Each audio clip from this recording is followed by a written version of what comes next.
Penguin Random House Audio presents A Deeper Sleep, a Kate Shugak novel by Dana Stabenow. Read for you by Marguerite, Gavin. Death is a deeper sleep, and I delight in sleep. Theodore Rothke, Plaint.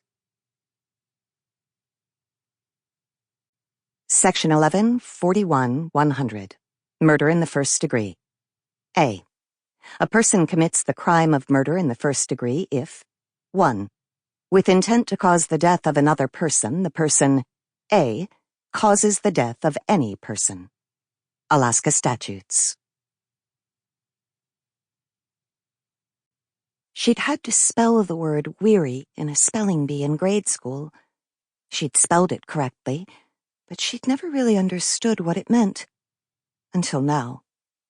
It sounded like what it meant. There was a word for that, too, but she couldn't remember it. And she was weary, weary from the marrow of her bones out. If he would just let her sleep one night all the way through, if he would just let the old bruises heal before he gave her new ones, if she could just have one single moment in the day to think, to rest, to be. At first, his roughness had been exciting. From the very first time when his hands shackled her wrists over her head, his knees forcing hers wide. The foreign invasion so shocking, his eyes narrowed and intent. And then the rush of feeling that spread out and up in a searing flush that seemed to melt down to the base of her brain. He enjoyed making her body rise to his. She could see it in the triumph in his face. In those early days, how many months was it now, when she had said no, he had always been able to seduce her into a yes. Always. Now, he didn't even seem to hear the no. She wondered when Ekaterina would come out to visit again. In spite of the old woman's obvious disapproval of her marriage, of her husband, which always provoked retaliation after she left, her visits offered a respite. He couldn't hit her when Ekaterina was there. She'd been coming out more often lately. Maybe she'd come tomorrow. Next to her, the bed heaved and feet hit the floor. She lay unmoving, willing herself to disappear beneath the covers. Maybe Ekaterina would come today. He stripped the covers back. You aren't asleep. Get up and get down to the creek. When she didn't move as fast as he thought she ought to, he kicked her off the bed. She thumped onto the floor and scrambled to her feet and scurried to the door. She reached for her parka. You don't need that, he said, handing her a bucket. Get going. I want my coffee. She slid into boots barefoot and opened the door of the cabin. She gasped when the bitter February air hit her lungs and shivered in her nightgown. A hard hand shoved her off the step. Get a move on, you lazy bitch. She stumbled down the path to the creek. It was frozen over. She took the axe leaning against a nearby spruce and chopped a hole. She squatted over it, dipping the bucket into the clear, cold water beneath. A sound made her look up, but she wasn't quick enough. Something hit the back of her head. In the seconds she had left, she felt a starburst of pain and knew only an astonished relief that it was finally over. A quick hand moved the bucket out of the way so that her head dropped through the hole she had chopped in the ice. The soft splash when her face hit the water was the gentlest kiss she would ever receive. 1. January, Niniltna. This is just wrong on so many levels, Jim thought. For one thing, he was freezing his butt off, even if the front of him was plenty warm. For another, his boss might legitimately qualify his current activity as a colossal waste of Jim's time, not to mention the taxpayer's dollar. Crime had yet to be committed anywhere near or about his person.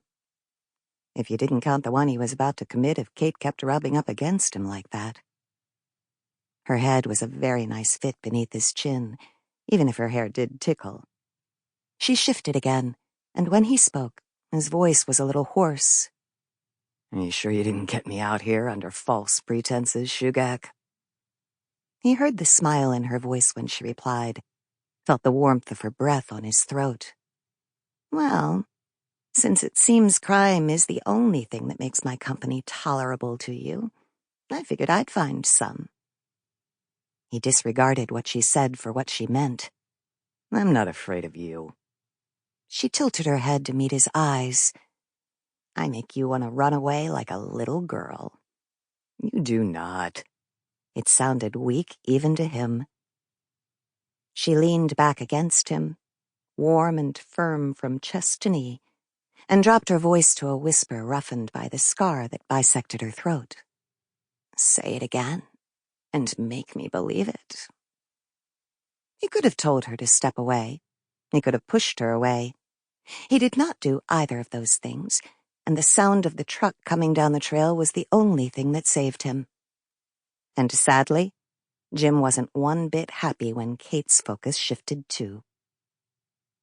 It was an elderly blue Ford pickup minus tailgate and rear bumper, its passenger side window replaced with an interwoven layer of duct tape, the body rusting out from the tires up. The engine, however, maintained a steady, confident rumble that indicated more beneath the peeling hood than met the eye. The homeowner had dutifully cleared the requisite 30 feet of defensible space around her house in case of forest fires, which in this era of dramatic climatic change were inclined to hit interior Alaska early and often each spring. This and the winter's meager snowfall made it easy for the pickup to crunch through the thin layer of snow on the driveway and pull around to the back of the house, where half a dozen 55-gallon drums rested in an upside-down pyramid on a solidly constructed 2x4 stand, connected to each other so that the fuel from the top drums ran down into the lower drums, with the bottom drum connected to the furnace in the house by an insulated length of copper tubing.